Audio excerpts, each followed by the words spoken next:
इथे ताज्या कैरीचे 2-3 दिवसाकरिता ताजे लोणचे बनवणार आहे। त्यासाठी लागणारे साहित्य म्हणजे तिखट, लाल मिरची पावडर, हळद आणि बडीशोप ही थोडीशी मिक्सरमधून जाडसर काढून घ्यायची आहे। आणि मोहरीची डाळ देखील मी जाडसर काढून घेतलेली आहे। आणि फोडणीसाठी मिरे, लवंग, कळवंची, मेथी आणि हिंग आणि जिरे या साहित्याचा वापर करून आज आपण लोणच्याचा मसाला तयार करणार आहोत।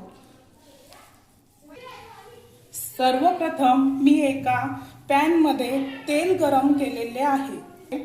आपल्याला तेल हे कडक तापू द्यायचे आहे। तेल तापले की नाही हे आपल्याला थोडेसे मोहरी गीर टाकून आणि बघायचे आहे। जेव्हा मोहरी तडतडेल त्यावेळेला असं समजावे की तेल आपलं तापलेलं आहे। तर आणखीन मोहरी त्यामध्ये व्यवस्थित फुटलेली नाहीये, 2 मिनिटं थांबावं लागेल। आपले तेल तापलेले आहे, तर तेल आपल्याला सर्व मसाला करण्यापूर्वी ते आपल्याला थोडंसं थंड करून घ्यावे लागते। त्यासाठी सर्वप्रथम कढईमध्ये थोडंसं मीठ टाकायचं। त्यामुळे आपला जो तापलेलं तेल आहे तर ते थोडंसं थंड होते।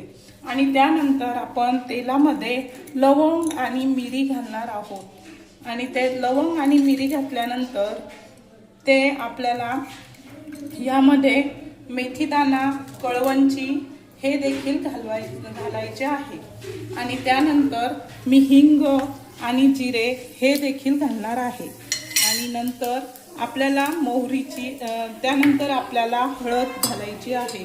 हळद मी साधारण अंदाजे घेतलेली आहे। अर्धा चम्मच हळद आपल्याला त्यामध्ये टाकायची आहे।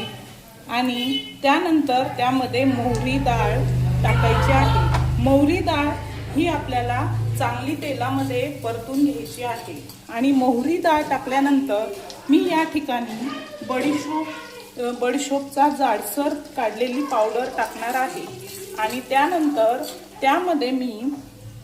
त्यामध्ये हे तेल मी थोडंसं गरम आहे त्यामुळे मी पाण्यात टोपलं घालून आणि थंड करून टोपल्यामध्ये तुम्ही असे पाणी घेऊन तेल थंड करू शकता। आणि त्यानंतर या हेतूने आपल्याला त्यामध्ये लाल तिखट टाकायचे आहे। आणि आपल्याला मसाला चांगला परतून घ्यायचा आहे, जेणेकरून गरम तेलामध्ये मसाला जळालाही नाही पाहिजे आणि खूप गार तेल करून त्यामध्ये तो मसाला कच्चाही राहिला नाही पाहिजे, याची दक्षता आपल्याला घ्यावी लागेल। मग असा वास हा आलेला आहे आणि आपला लोणच्याचा मसाला हा तयार झालेला आहे। तुम्हाला या मसाल्यामध्ये यामध्ये आणखीनही थोडं वाटेल तर बडीशोप टाकू शकतात। बडीशोप ही आपल्या आरोग्यासाठी चांगली असते आणि बडीशोप टाकल्यामुळे लोणचं हे चविष्ट लागते आणि आपल्याला ॲसिडिटीचा त्रास होत नाही। या ठिकाणी आता आपण हा जो लोणच्याचा मसाला केला होता तो अगदी आता गार झालेला आहे। आणि त्यामध्ये आता आपल्याला ह्या ताज्या दोन कैरी मी अशा पीसेसमध्ये कट करून घेतल्या आहे।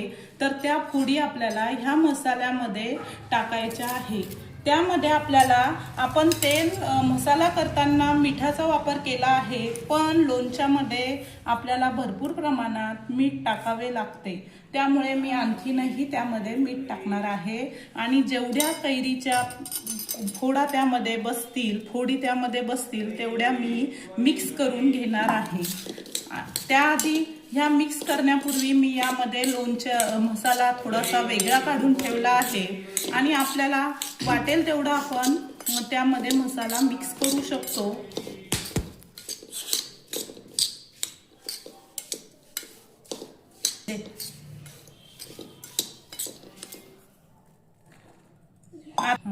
आता हा पूर्ण मसाला आपल्याला कैरीसाठी लागणार आहे। त्यामुळे मी मसाला आणि कैरी यामध्ये दोन्हीही ॲड केला आहे आणि त्याला मी चांगले असे मिक्स करून घेणार आहे। आणि तो मसाला व्यवस्थित मिक्स केल्यानंतर आपले लोणचे आता तयार होणार आहे। तर तुम्ही बघू शकता. यामध्ये जर आपल्याला जास्त मसाल्याची आवड असेल तर तुम्ही मसाला भरपूरही टाकू शकता आणि कमी प्रमाणात जर तुम्हाला आवडत असेल मसाला तर त्यासारखे तुम्ही कमीही टाकू शकता. हे आपले एकदम स्वादिष्ट छान कैरीचे लोणचे 2-3 दिवसाकरिता ताजे ताजे तयार झाले. जर तुम्हाला माझी रेसिपी लोणच्याची आवडली असेल तर ह्या व्हिडिओला लाईक करा आणि नक्की करून पहा सबस्क्राईब करा आणि चॅनलला सबस्क्राईब करा.